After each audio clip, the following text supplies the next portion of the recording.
Tahun 2008 adalah salah satu tahun yang paling kelam dalam sejarah kriminal di Indonesia. Di sebuah perkampungan tenang di Jombang, Jawa Timur, polisi menemukan serangkaian penemuan dan pengakuan dari seorang pria yang kehidupannya jauh berbeda dari apa yang bisa kalian lihat di foto ini. Nama pria ini adalah Ferry Ilham Henyansyah yang kemudian dikenal sebagai Rian Jombang. Karena Rian ini lahir di Jombang, Jawa Timur. Orang ini dikenal religius, ramah, dan bertalenta. Tapi bagaimana bisa si Rian terjerumus pada tindakan kriminal yang begitu menghebohkan? Kembali lagi bersama aku, Rizal Effendi, di Cerita Darah dan Sejarah. Jangan lupa matikan lampu, siapkan air hangat, dan kita langsung ke videonya. Let's go.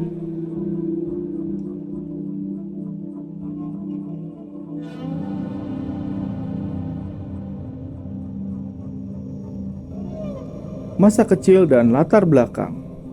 Rian lahir pada 1 Februari 1978. Ia tumbuh dalam keluarga sederhana di Jombang. Masa kecilnya berbeda dari anak laki-laki pada umumnya. Ia terlihat lebih feminim, sering berteman dengan anak perempuan ketimbang anak laki-laki.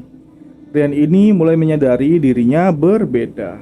Ibunda Rian mendidik Rian dengan sangat tegas dan keras karena melihat anaknya yang bertingkah seperti kaum belok, yang selalu berteman dengan anak perempuan, hingga membuat Rian ini menyimpan trauma emosional yang sangat mendalam. Ditambah lagi, Rian hanya dirawat dengan ibunya, jadi Rian ini tidak merasakan sosok figur ayah. Dan ini adalah awal konflik batin yang kemudian meledak saat Rian dewasa. Tamat SMA, Rian diterima di Fakultas Kedokteran. Namun, terkendala biaya membuat mimpinya harus berhenti. Lalu ia masuk ke pesantren dan menjadi guru ngaji di sana. Tetapi di balik itu, sisi gelapnya semakin tumbuh. Rian menjalani hubungan terlarang dengan seorang ustadz yang juga tertarik pada sesama jenis.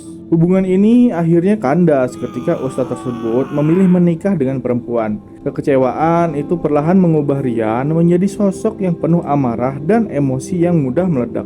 Pacar pertama yang menjadi awal segalanya. Tahun 2007, Rian bertemu dengan pacar baru, seseorang pria bernama Guntur dari Nganjuk. Mereka menjalani hubungan ini secara diam-diam. Malam itu mereka bertengkar hebat, kemudian Rian merasa dikhianati. Rian merasa emosi sampai Rian ini kehilangan kontrol, dan dia mulai mengeksekusi pacarnya ini. Guntur dinyatakan menghilang, keluarganya mencari, melapor polisi, tetapi tidak pernah ditemukan dan tidak ada kecurigaan terhadap Rian. Setelah kejadian itu, Rian merasakan adrenalin yang menyenangkan. Dari sini, korban-korban berikutnya mulai berjatuhan.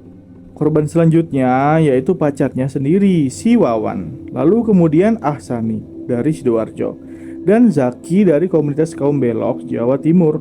Setiap konflik kecil, cemburu, atau percikan masalah dalam hubungan, Rian ini tidak bisa mengendalikan emosinya gitu aja. Jadi si Rian ini selalu ingin membunbun pacar-pacarnya ini. Semua korban menghilang tanpa jejak. Keluarga mereka melapor, tetapi tidak ada titik terang. Dan di sisi lain, Rian berhasil lolos. Rian menjalani hidup seperti biasanya.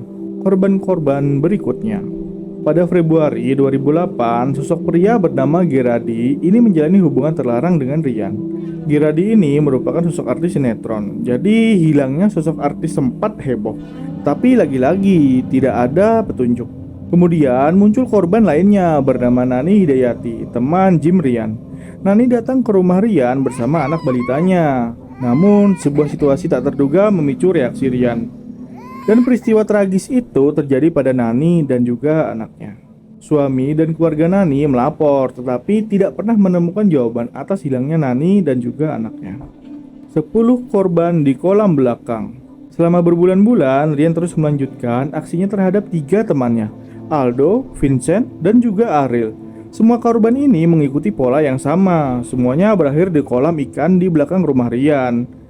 Total ada 10 korban di sana. Tapi tidak ada satupun orang yang tahu. Ibunya Rian pun jarang ke belakang rumah. Tetangga juga tidak mencurigai apapun. Awal mula penangkapan. Setelah itu Rian pindah ke Jakarta, bertemu komunitas baru, komunitas kaum beloknya. Di dalam komunitasnya ini banyak orang berpengaruh, mapan, bahkan beberapa di antaranya ada public figure terkenal. Rian menjadi simpanan banyak orang penting. Hidupnya berubah drastis. Tinggal di apartemen mewah, dibiayai, diperlakukan istimewa. Kemudian ia bertemu dengan sosok laki-laki bernama Naufal Andrea. Mereka berpacaran, tinggal bersama di apartemen Margonda di Depok. Selama bersama Naufal, insting membun-bun Rian sempat mereda. Tapi pada Juli 2008, semuanya mulai berubah lagi. Heri Santoso dan Koperdi Ragunan. Heri Santoso adalah teman lama Rian sejak di Jawa Timur. Di Jakarta mereka bertemu lagi. Heri sudah berkeluarga, tapi masih menjalani hubungan terlarang dengan Rian. Heri datang ke apartemen Rian ketika Noval tidak ada. Kemudian terjadi insiden yang memicu amarah Rian. Kali ini Rian tidak punya kolam. Ia panik. Lalu ia memutuskan sebuah cara untuk menyingkirkan jasad Heri. Rian memasukkan bagian-bagian tubuhnya ke dalam koper, kemudian naik taksi dan membuang koper tersebut di area belakang kebun binatang Ragunan. Temuan mengejutkan di kolam belakang. Namun saat polisi menyelidiki Rian dan aktivitas terakhir korban, mereka menemukan beberapa kejanggalan. Keterangan Rian yang berubah-ubah dan detail tidak cocok dengan data lapangan. Kemudian polisi mulai menuju rumah Rian yang ada di Jombang, Jawa Timur. Saat polisi memeriksa halaman belakang rumah Rian, polisi menemukan tanah yang seperti bekas galian yang ditutup. Ketika kolam itu digali, polisi menemukan jasad seseorang. Polisi menemukan 10 korban di dalamnya. Rian tetap santai, tetap senyum saat diwawancara. Bahkan ia terlihat senang ketika diberi perhatian media. Popularitas tampaknya lebih penting baginya daripada nyawa 11 orang korban. Berita ini langsung menyebar dan nama Rian Jombang menjadi headline nasional hanya dalam hitungan jam. Motif dan profil psikologis. Psikologis forensik menjelaskan bahwa motif tindakan Rian sebagian besar terkait dengan konflik interpersonal, kecemburuan, perasaan terancam, dan ledakan emosi. Rian bukan pelaku yang memilih korbannya secara acak. Hampir semua korban memiliki hubungan dengan Rian, seperti hubungan terlarang, konflik pribadi, atau pertemanan yang mulai memburuk. Pola ini membuat kasus Rian lebih tepat dipahami sebagai criminal escalation, yaitu seseorang yang sebelumnya tidak memiliki rekam jejak kriminal berat, tetapi melakukan tindakan fatal akibat tekanan psikologis dan konflik emosional yang tidak terkendali. Dalam persidangan, Rian sering tampil tenang. Ia menjawab pertanyaan hakim, pertanyaan jaksa, memberikan keterangan tambahan, dan beberapa kali mengucapkan permohonan maaf. Setelah melalui proses panjang, pengadilan akhirnya memutuskan bahwa Rian bersalah dan dijatuhi hukuman mati. Sekian untuk cerita darah dan sejarah kali ini. Jika kalian suka cerita kali ini, jangan lupa like, comment, and subscribe untuk dukungan channel ini. Dan see you di next video.